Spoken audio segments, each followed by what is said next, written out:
గత 3 రోజులుగా ఎడతెరిపి లేకుండా కురుస్తున్న భారీ వర్షాలకు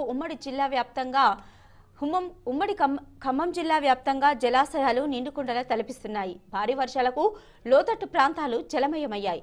రవాణా వ్యవస్థకు తీవ్ర అంతరాయం ఏర్పడింది. భద్రాచలం గోదావరి ఉధృతంగా ప్రవహిస్తూ గత రాత్రి మొదటి ప్రమాద హెచ్చరిక జారీ చేసింది.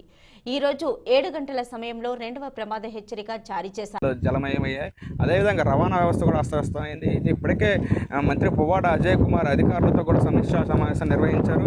ఏదైతే లోతట్టు ప్రాంతాల్లో ఉన్నటువంటి ప్రజలను కూడా సురక్షిత ప్రాంతాలకు తరలిస్తున్న పరిస్థితి అయితే ఉంది. ముఖ్యంగా చూసుకున్నట్టయితే అయితే ఖమ్మం జిల్లా వ్యాప్తంగా చూసుకున్నట్టు సత్తుపల్లి, ఇల్లెందు, మణుగూరు వంటి బొగ్గు ప్రాంతాల్లో కూడా బొగ్గు ఉత్పత్తికి ఆటంకం ఏర్పడిన పరిస్థితి అయితే ఉంది. మొత్తం మీద చూసుకున్నట్టయితే భద్రాచలం గోదావరి ఉధృతంగా ప్రవహిస్తుంది. అయితే నిన్న రాత్రి 12 గంటల తర్వాత మొదటి ప్రమాద హెచ్చరికను జారీ చేశారు. అయితే ఈరోజు చూసుకున్నట్టయితే ఉదయం 6 గంటల తర్వాత రెండవ ప్రమాద హెచ్చరిక 49 అడుగులు కూడా దాటి ఉధృతంగా ప్రవహిస్తున్న పరిస్థితి అయితే ఉంది. ఇప్పటికే అనుదీప్ అధికారులతో కలెక్టర్ అనుదీప్ అధికారులతో కూడా సమీక్షా సమావేశాన్ని నిర్వహించి అయితే లోతట్టు ప్రాంతాల్లో ఉన్న ప్రజలను సురక్షిత ప్రాంతాలకు తరలించే ప్రయత్నం కూడా చేస్తున్నారు. అటువంటి అసౌకర్యం కలగకుండా ఇప్పటికే అధికారులు కూడా సమీక్షా సమావేశం నిర్వహించి పూర్తిగా అయితే గోదావరి పరిహార ప్రాంతాల్లో ఉన్న ప్రజలను కూడా తరలించే ప్రయత్నం చేస్తున్నారు. మొత్తం మీద చూసుకున్నట్టయితే 3 రోజులుగా కురుస్తున్న భారీ వర్షాలకు వాగులు వంకలు పొంగి పొరుతున్న పరిస్థితి అయితే ఉంది. ముఖ్యంగా కెన్నెర్సాని చూసుకున్నట్టయితే ఎగువన వస్తున్న వరద నీరు కూడా